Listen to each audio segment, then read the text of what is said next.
Hello student, welcome back. This is Bharat Kumar from Mechanical Engineering Department. So student, today we are going to discuss about the first law of thermodynamics, Joule's experiment, where we just know about the energy, where energy can neither be created nor be destroyed. तो student first law के अंदर आज हम ये देखने जा रहे हैं कि एनर्जी क्रिएट भी नहीं हो सकती, डिस्ट्रॉय भी नहीं हो सकती, वो जस्ट क्या कर सकती है, अपना फॉर्म चेंज कर सकती है. So without a wasting of time let's start our topic introduction. तो आज के इंट्रोडक्शन के सेशन के अंदर हम देखेंगे law of conservation of mass and law of conservation of energy. Let's start with law of conservation of mass. Matter can neither be created nor be destroyed through it, may be made to take different forms. मतलब कि matter उसको create नहीं कर सकते, ना ही destroy कर सकते हैं थ्रू आउट इट, बट वो क्या कर सकता है, डिफरेंट फॉर्म्स ले सकता है. ठीक है student. Now late understand about the law of conservation of energy. Energy can neither be created nor be destroyed but only converted from one form to another form. So student, if we talking about energy, है ना, तो energy का definition क्या है, capacity to do work, कार्य करने की क्षमता, है ना. So here we can not create the energy और डिस्ट्रॉय द एनर्जी. एनर्जी को हम क्रिएट नहीं कर सकते, डिस्ट्रॉय नहीं कर सकते, बट उसका जो फॉर्म है वो फॉर्म को हम क्या कर सकते हैं, चेंज कर सकते हैं एक फॉर्म में से दूसरे फॉर्म में. सो स्टूडेंट, इंट्रोडक्शन के अंदर ये जो चीज हमने देखी वो थी law of conservation of mass and law of conservation of energy. So student, before start the joule experiment let's see some detail about James Joule. So student, James Prescott Joule, born in Manchester, England, performed a number of experiments between 1840 to 1849 to find out the relation between heat and work. है ना student. जो James Prescott joule है उनका जन्म हुआ था Manchester England में, है ना. तो जेम्स प्रेस्कॉट जूल ने नंबर ऑफ एक्सपेरिमेंट किए थे, है ना, 1840 से लेके 1849 तक. तो वो एक्सपेरिमेंट में उन्होंने एक रिलेशन फाइंड आउट किया, किसके बीच में, हीट एंड वर्क के बीच में. He proved that a certain quantity of heat could be produced by expenditure of certain quantity of work. So student, हमने देखा जेम्स जूल की डिटेल्स, है ना. अब जेम्स जूल का जो एक्सपेरिमेंट है उसको देखते हैं. ठीक है. तो जेम्स जूल ने क्या किया, सबसे पहले उसने लिया एक इंसुलेशन कंटेनर लिया. ठीक है. He took one insulation container and filled with fluid. क्या किया उसने, वो जो कंटेनर है उसके अंदर क्या किया, फ्लूइड भर दिया. ठीक है. तो ये हम डायग्राम के ऊपर भी देख सकते हैं, है ना स्टूडेंट. देखो यहाँ पे डायग्राम में क्लियरली दिख रहा है. ठीक है, कि एक इंसुलेशन लिया है, उसके अंदर क्या किया, फ्लूइड फिलअप कर दिया. ठीक है. Then after he put one thermometer inside the container, है ना. तो थर्मोमीटर है, उसका फंक्शन क्या है, to measure the change of temperature. मतलब जो टेम्परेचर का चेंज है वो हमें मेजर करके देगा, कौन, थर्मोमीटर. देन आफ्टर जूल ने क्या किया कि जो वो कंटेनर है उसके अंदर एक रोटेटिंग पैडल डाल दिया, है ना, और उसको कनेक्ट किया किसके साथ, ड्रम के साथ. और ड्रम को कनेक्ट किया रोप के साथ, और वो रोप को सरका दिया किसके ऊपर, पुली के साथ, है ना. अब रोप के एंड में क्या किया, वहां पे लगा दिया, वेट लगा दिया. ठीक है. नाउ अब क्या किया कि जो वेट है उसको क्या किया, फोल किया. ठीक है. तो जो वेट है अपना इनिशियल स्टेट से गया फाइनल स्टेट पे गया. तो हमको एक रिक्वायर्ड डिस्टेंस मिला जिसको हम क्या बोलेंगे, z. ठीक है स्टूडेंट, यहां पे डायग्राम में भी आप देख सकते हो कि वो डिस्टेंस को डिनोटेड किया गया है z से. ठीक है. मतलब जो वेट है उसका इनिशियल स्टेट 1 और उसका फाइनल स्टेट 2, वो दोनों का जो डिस्टेंस है उसे डिनोटेड किया z से. ठीक है. अब देखो वेट जो है वो इनिशियल स्टेट से फाइनल स्टेट में जब जाता है तो वो टाइम पे क्या होता है कि जो ड्रम है वो क्या होता है, रोटेट होता है।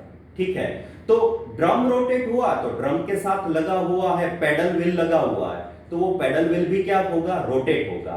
बट वो जो रोटेट हो रहा है वो किस पे हो रहा है, फ्लूइड में हो रहा है, मतलब वो स्टर क्रिएट कर रहा है। इसके अंदर कंटेनर के अंदर जो पानी भरा है उसके अंदर वो क्या क्रिएट कर रहा है, स्टर क्रिएट कर रहा है।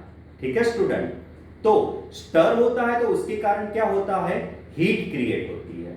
ठीक है, तो ये एक्सपेरिमेंट जूल ने कंटिन्यूअसली किया करा। ठीक है, तो कंटिन्यूअस एक्सपेरिमेंट के ऊपर से जूल ने ये बोला कि यहां पे अगर कंटिन्यूअस अगर वर्क है तो सामने कंटिन्यूअस हीट भी है।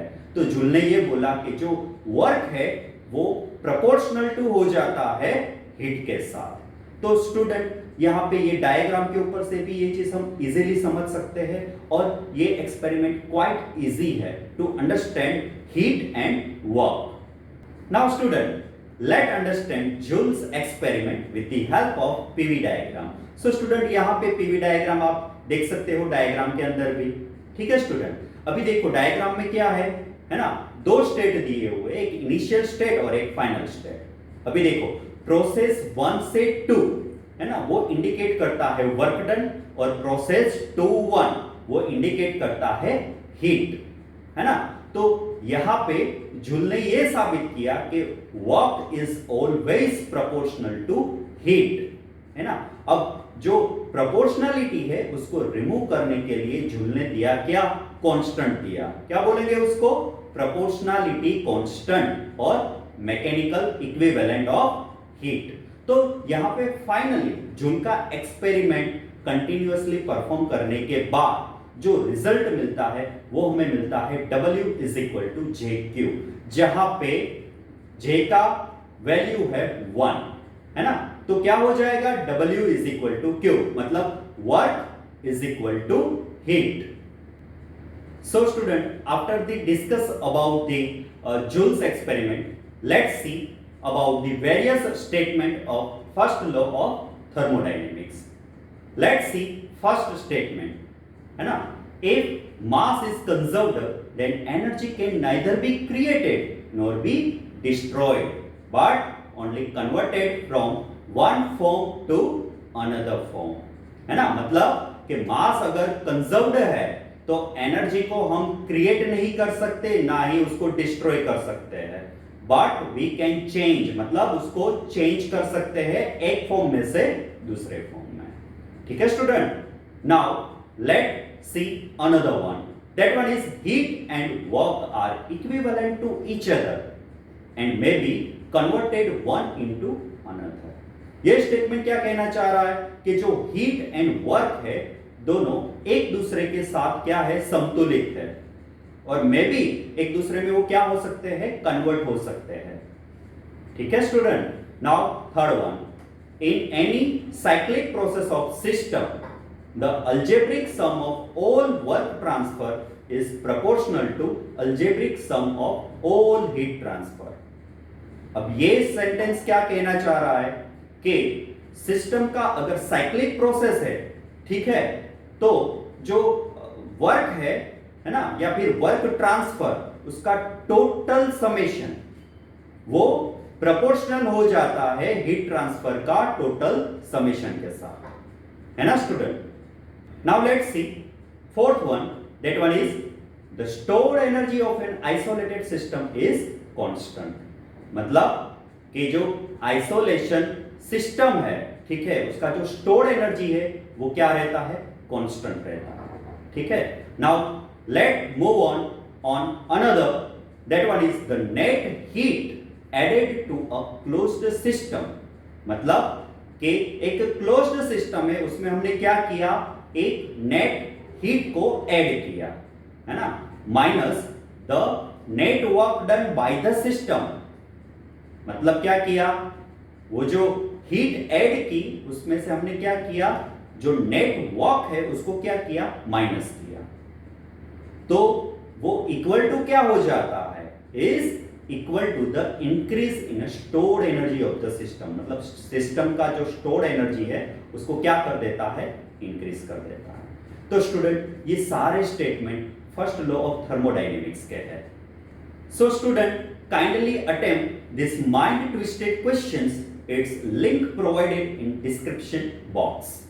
सो स्टूडेंट आज का ये सेशन हम यहीं पे खत्म करेंगे। अपकमिंग लेक्चर के अंदर हम देखेंगे application of first law of thermodynamics. Till keep learning, keep growing. Thank you.